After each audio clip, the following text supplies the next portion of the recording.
Peace and greetings, beautiful people. This is your girl Naya Thryce here, and this is going to be a walkthrough of the Orisha Tarot by Andrew McGregor. This deck is published by Llewellyn. It comes in this nice hard case. The retail value on the box says $29.99 US, but I've seen it on Amazon for about 18 bucks.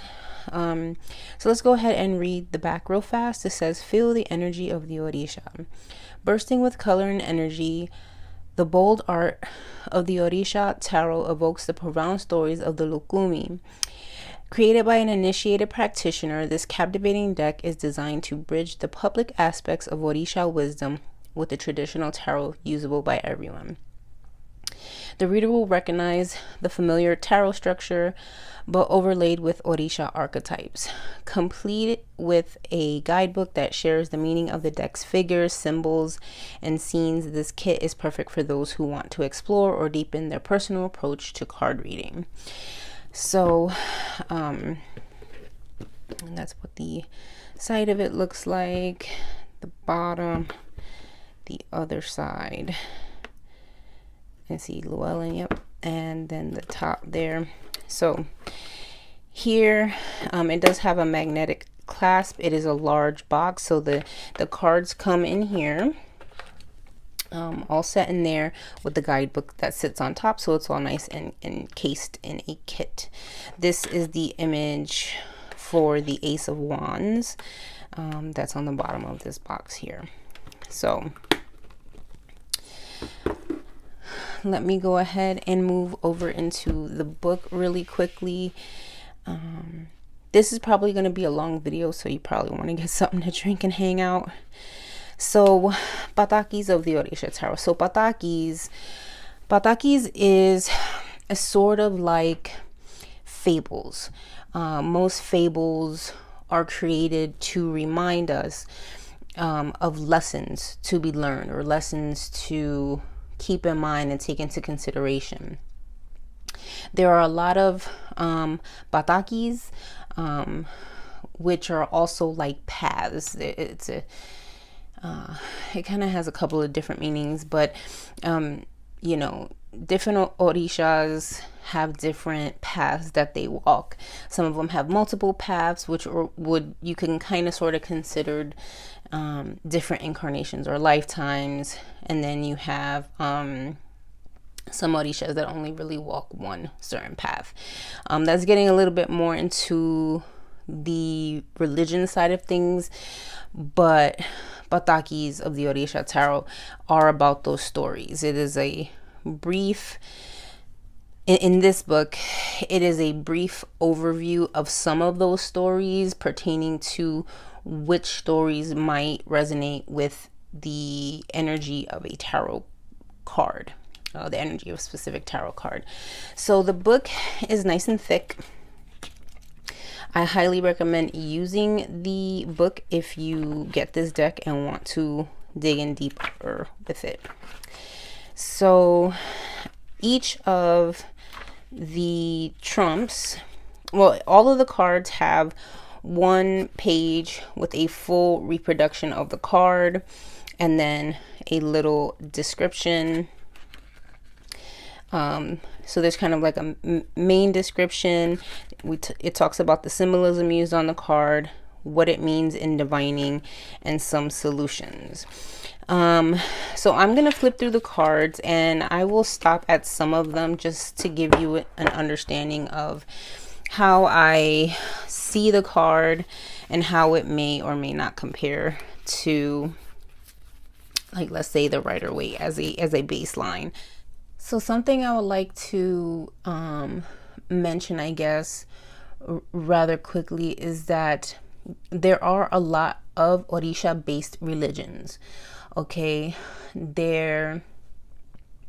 I'm not going to go into all of them now, but Andrew McGregor is an initiate of the Lukumi tradition, so that is where he's basing his references on. So if you're familiar with that pantheon, you may really enjoy this deck. There's some overlap and some differences depending on what religion you are in. So I say that for those that are aware. For those that aren't aware, there's a lot of overlap. Like for example, I know Avalon, she used to go by the Elemental Witch or Avalon's Apothecary. She's from Brazil. And she's mentioned before where her maternal family is from, and they have an Orisha based tradition and religion in their family. While it's similar, it is also different. I think she explains that a little bit with Candomblé, Mukumba. You know what I'm saying? Lukumi is different than voodoo, and even Santeria. And Santeria is one of those religions or sayings that can have a mixed bag. It can be more, it could lean one way to the other. It just kind of depends on the person. So when we're talking about ATRs, and that's why I say, ATR, African traditional religions, for those that are not familiar, or diasporic traditional religions, which is DTR. Many of us, work with the Orisha, but it's not all exactly the same. Some of the batakis or the stories change a little bit. So just be aware of that going in, that this deck is not going to teach you everything, but I think it's a good medium. Okay. So with that little kind of disclaimer out of the way, let's go ahead and talk about this Fool card. And I'm just going to move him right to the middle. So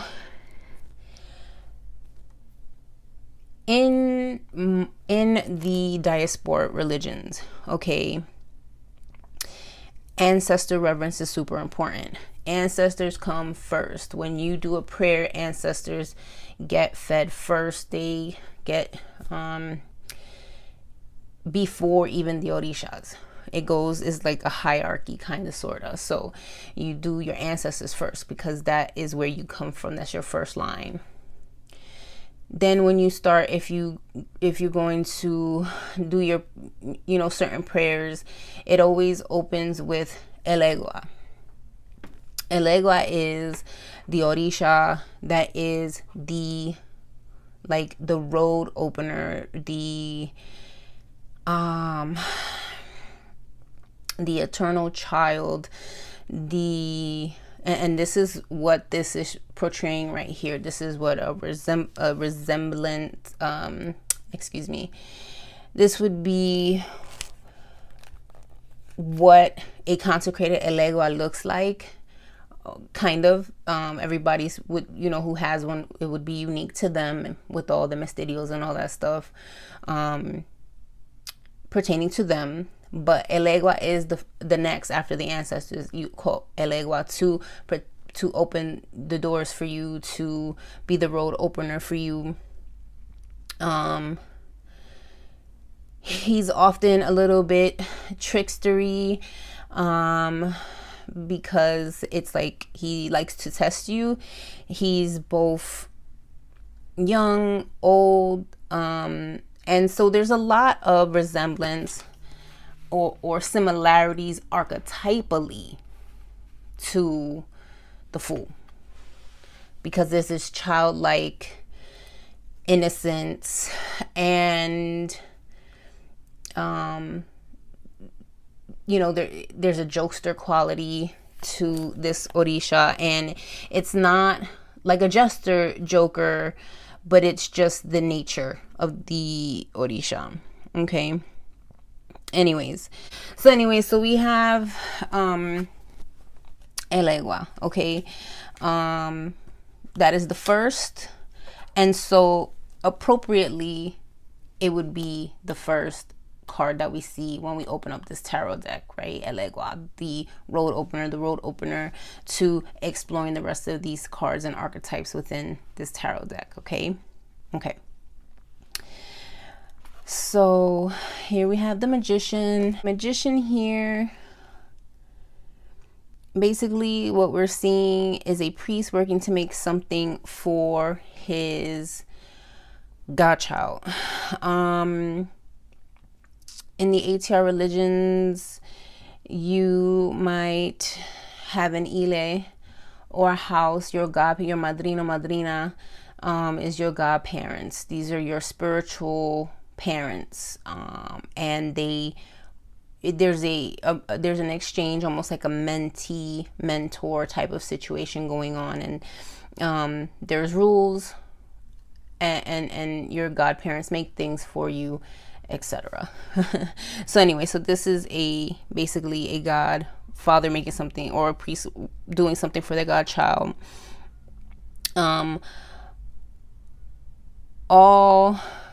Everything in most ATR traditions or DTR traditions are done by divination.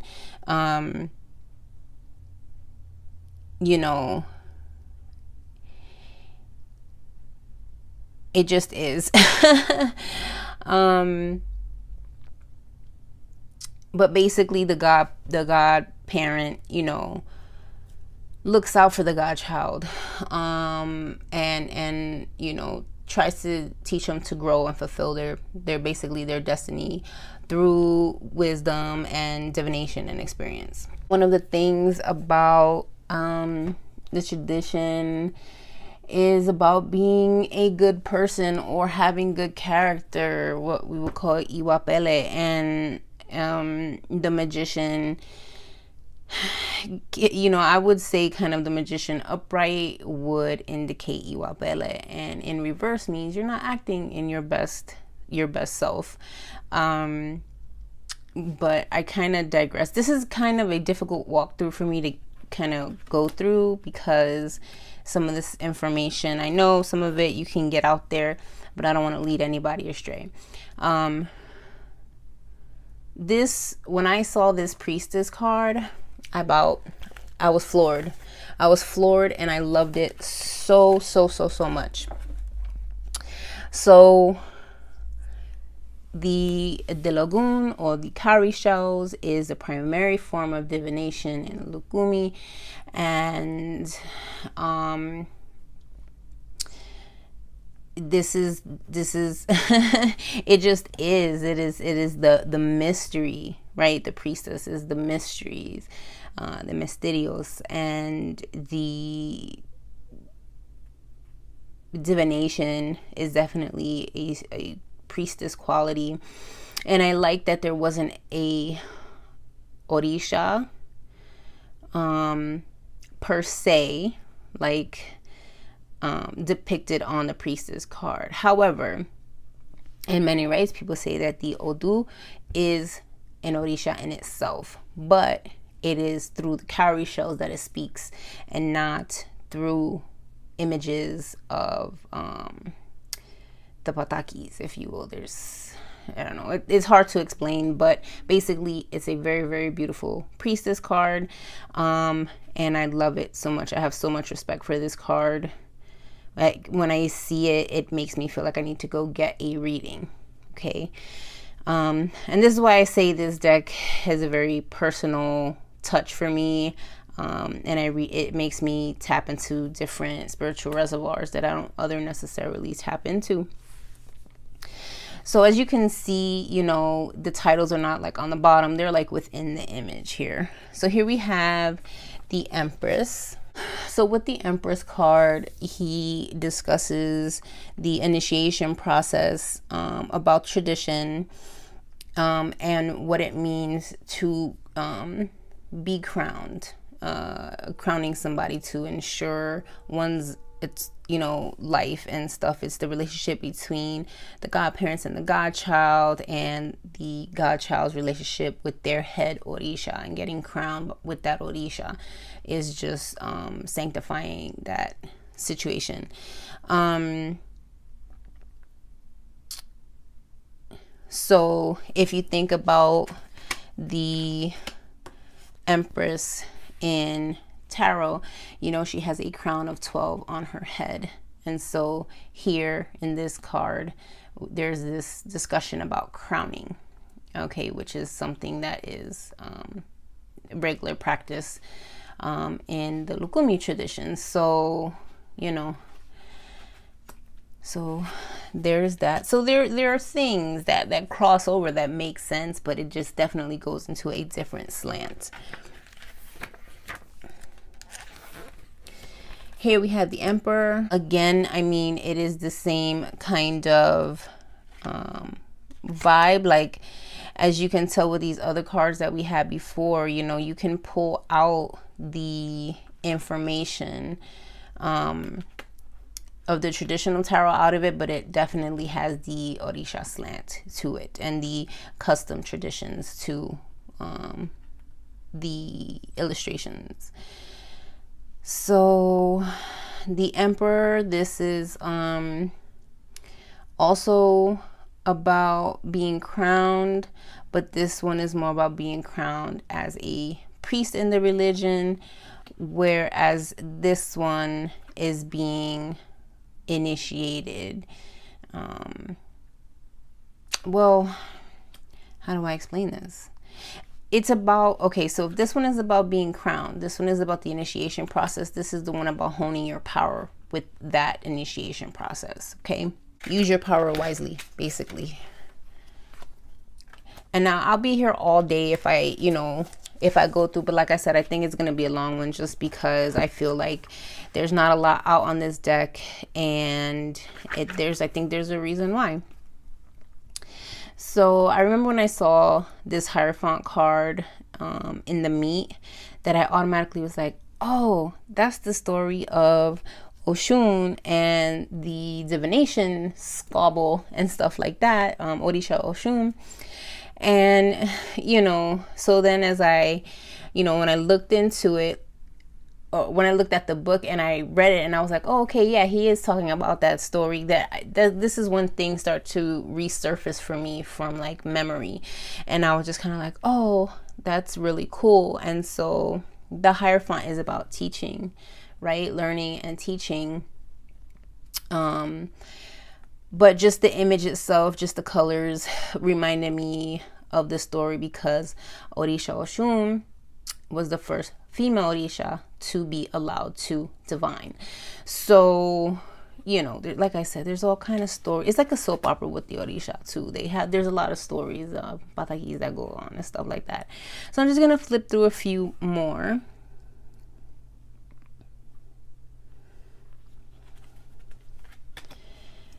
I'm gonna flip through these because I don't want this video to be all day. So here we have Justice. Now I am in a Justice year, or I'm in an 8 year. So I read this last night. So basically, Orisha Obatala and Orisha Odua is in this card. And Obatala is more forgiving. He's more about clarity. He's more in the forefront. Odua is much more detached and much more like banhammer. If you're in the wrong, you're in the wrong, regardless if you know, have remorse for your actions and things of that sort. And then we also talk about the different kind of justices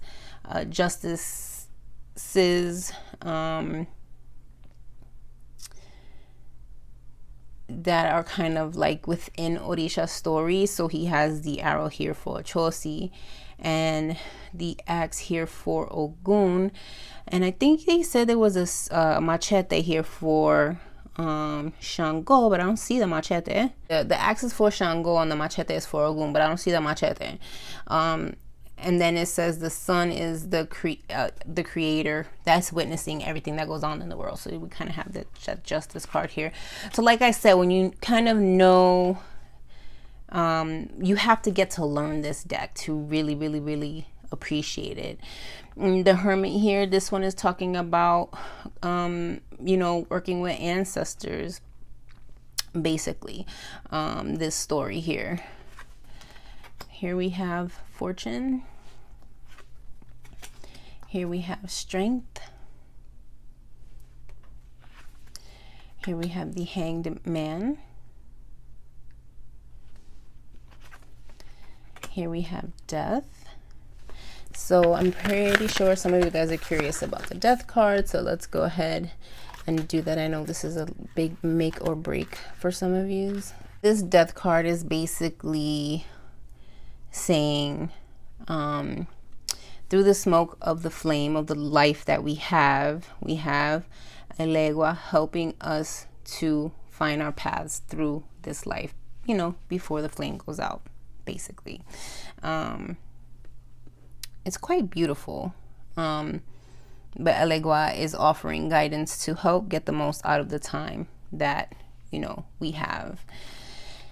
We have Temperance. Here we have the Devil. Let's talk about the Devil card. You know, it's not your typical Rider-Waite devil. So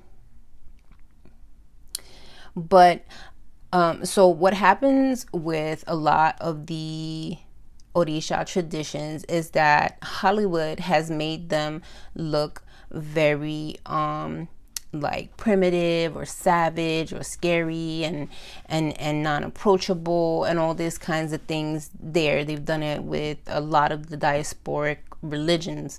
And so basically in this card, what we're finding are all the negative ideas that the world has placed on top of these traditions.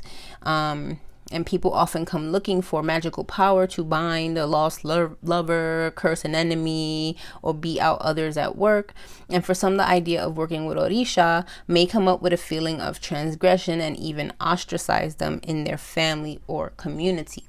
So people will go in secret to see a diviner when life is impossible. For others, there's no duality between being Catholic on a Sunday and working with Orisha at home. And now this is totally me. You know, I don't have that, but there's just definitely people blowing smoke at the Orisha traditions and making it seem negative. So, this whole like person standing at the crossroads of not understanding, not knowing, of feeling afraid or isolated, and constricted about how they feel. It's about the constriction of the ideas and the feelings that have been force-fed to mainstream for as long as I can even remember, you know. So that's the Devil card. So then we have the Tower, the Star, the Moon, the Sun, Judgment. Now Judgment, when I saw Judgment right away, I automatically remembered one of the patakis of Oshun. And so without giving so many words away, you know, basically Oshun is the Orisha of the sweet waters, the rivers of beauty and grace. I don't like to do one-to-one comparisons between, you know, goddesses from different pantheons, although they carry similar qualities, but it's, you know, about love and things like that. But anyways, on one of the patakis, her people were going hungry, and the very, very, very short version, folks were getting hungry, and she wanted to do whatever she could to make sure that her people were, you know, could be fed and quenched of their thirst. So she went to go up to talk to whoever was in charge of that whole thing. And as she flew up higher and higher up to the sun, she ended up turning into a vulture. And I'm trying to see if I recall this correctly. she turned into a vulture, basically, you know, leaving her beauty, right? We have this peacock going on here, but then the top half is a vulture, leaving her beauty so that her people can be fed and taken care of. And then she was thus rewarded for sacrificing herself through the heat and the drought, if you will, for her people, and that gave her back grace and things like that. So that's a really, really rough version, so don't quote me on that story, but it's a very rough version of that Pataki. And but when I saw this image, I right away knew what that image, what Pataki that was talking about. So I was just like, okay, cool. So he did the tarot here, as opposed to going, this card is Oshun, this card is Ochosi, this card is whoever. He went more along with the stories and how those stories work with the construct of tarot. So in this case, you know, judgment, you know, will people judge her for her beauty or for her bravery, right? There's just so many layers to this. It's just astounding, and just how beautiful it really is. And then we have here the world. And as soon as I saw the world card, I remember when my friend pulled this for her daily, I almost lost it. I saw this and I said, oh wow, you know, the world, that's la marqueta, the marketplace, which is Oya's territory. And we'll say the marketplace, you know, what is that? And the world, like, you know, if you think of the world in you know, regular tarot here, it is representative of, you know, Saturn. Okay, let's just think about it. Saturn, completion, right? So Saturn is the farthest classical planet that's out. It's the heaviest, it's the darkest, it's the coldest. The marqueta is basically where we live here on Earth. It is the earthly plane. But Oya's domain, you know, is more than just the marketplace. It's also the cemetery. That's where we end. That's completion. You know, Oya is fierce. I'll just say it that way. Oya is fierce. But when I saw the marketplace, I thought it was super fitting for the world archetype. But, you know, the marketplace is here. It is this earth. It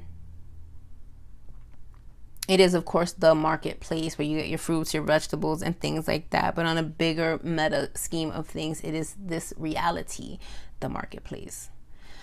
Okay. Okay, so let's talk about the symbolism of this card really fast. We have the multicolored dress here, which represents Oya, or is a symbol for Oya. The fishing line hook right here helps to catch blessings that are just beyond our reach. The earth with its crown represents its majesty. A circle containing the earth, it's right here, it's very faint, highlighting that everything is within its limits. And then you have various people shopping, hustling, or just browsing. So, you know, it's a very practical card. But again, the stories that I, you know, heard growing up when I was younger just came to the surface as soon as I saw this image. It, you know, and it's really hard for me to do this video within a certain time frame, because I want to try to explain everything, but it's hard if you haven't really had the experience to really, you know, have it click in that way. And I understand that we're all at different places.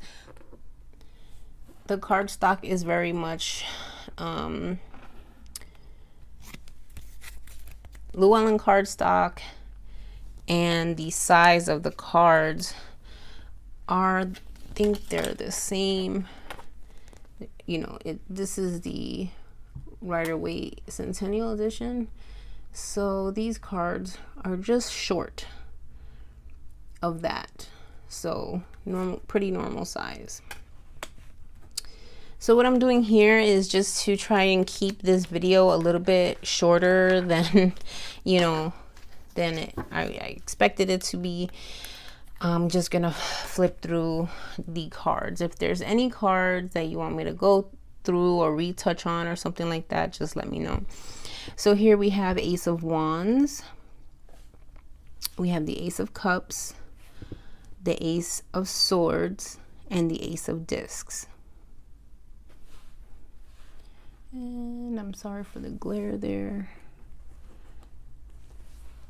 Glossy cardstock. Nothing too much I can do about that. Okay. So we have the Two of Wands, Two of Cups, Two of Swords, Two of Discs. So right here, for example, with the Two of Swords, you know, this is usually where the girl is holding the two swords across her chest and she's blindfolded, and she can't make a decision. And here, just automatically, it's just like lighting a candle. It kind of, there's, what do you deal with? The light or the shadow? Sometimes you can't choose. Sometimes you're caught in the middle because you know both exist, you know, and it's just as simple as that.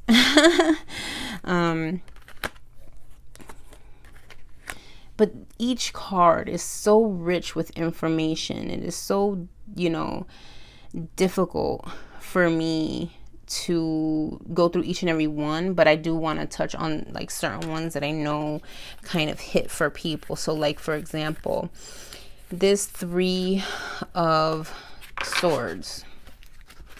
Okay, let's talk about it. This Three of Swords right here. As soon as I saw this card, I knew automatically how this card connected to this card.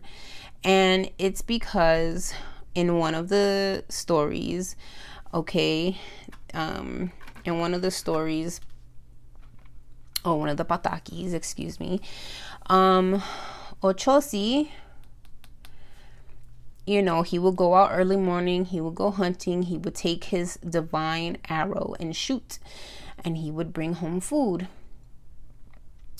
In one of the stories, it goes that he would, you know, when he left, he would tell his mother to stay in the house while he was out. And one day, I think she thought something was stolen or something like that. Anyway, she ended up following him into the woods that morning. And he was upset because I think his chicken or something got stolen like that, one of his pets.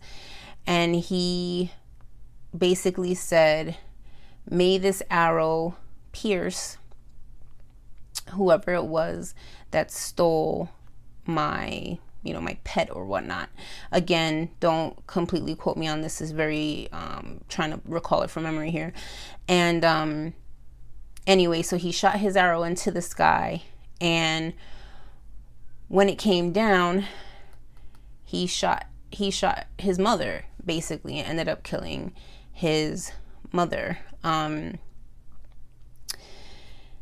So basically the moral of this pataki is about blind justice, right? Be careful what you wish for, because you just might get it. And that, of course, it broke his heart. It wasn't his intention to kill his mother, but his bow was just very precise. He never missed. So, you know, so it just goes to show you have to be careful what you wish for, because you just might get it kind of ordeal. And you have to deal with those lessons and stuff like that. So again, he was sorrowful for that. He was hurt because of that whole situation. And the Golden Dawn correspondence is the Lord of Sorrow. So, I mean, I think that just synchronizes so beautifully, but it's just a different way of, you know, seeing the same energy through the lens of, you know, one of the Orisha stories. So moving on, and I'm sorry to like touch on all these kind of harsher cards, but these are the ones I guess that stuck out the most to me. You know,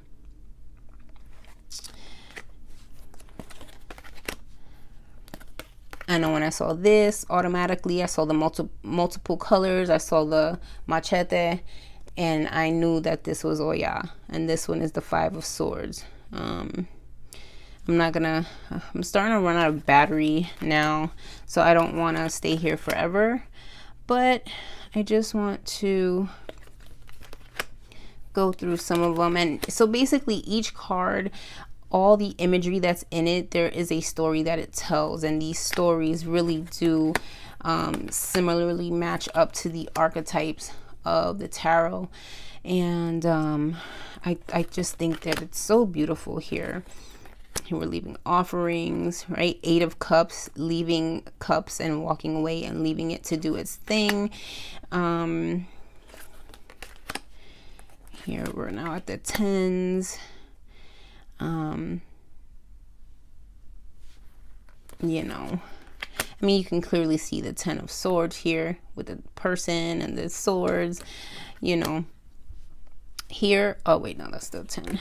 So all of the pages, I remember when I saw all of the pages, they were all wearing white, and I automatically thought about, when I saw all the white of all the pages, I automatically thought Iyawo, and Iyawo is somebody who is freshly initiated into the religion.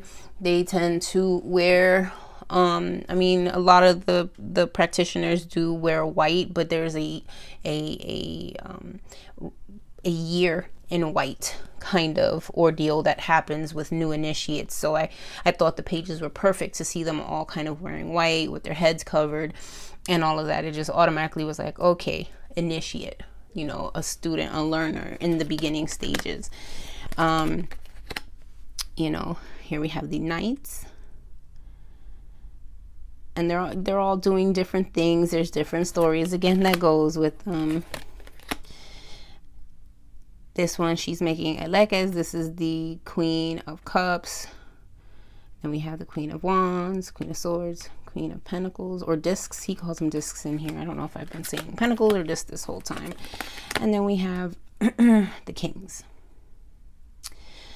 All right, so this has been my walkthrough or my review of the Orisha Tarot by Andrew McGregor. There's also a excuse me, there's also a interview podcast that T. Susan Chang did with him about this deck. I will leave that in the description so you guys can check it out and listen to what he also has to say about it. I think his thoughts about it are very insightful, and Susie has no idea about the Orisha religions while she's curious, so she asks the questions from an outsider point of view. So I really think that listening to that podcast would be helpful for you if you're interested in this deck and you were just trying to, you know, get further insight about the artist or the creator's intentions and where he was coming with it from. I thought that this was a very fantastically done deck. This is the Orisha Tarot that I have been waiting for many years now, and I'm really glad that he created this one. If I were to recommend any of them, I would recommend this one because of the way it was done. There's a lot of other ones on the markets. There's one that has like gnomes and trolls. We don't have gnomes and trolls in the diasporic religions. We don't deal with those energies. So having them added onto something labeled the Orisha Tarot does a huge disservice to keeping the integrity of the culture. So, you know, I just want to put that out there for anybody who's interested. So, all right, thank you for watching this review. I appreciate your time. If you have any questions, go ahead and leave them in the comments, and I will talk to you on the next video. Much love, many blessings. Peace.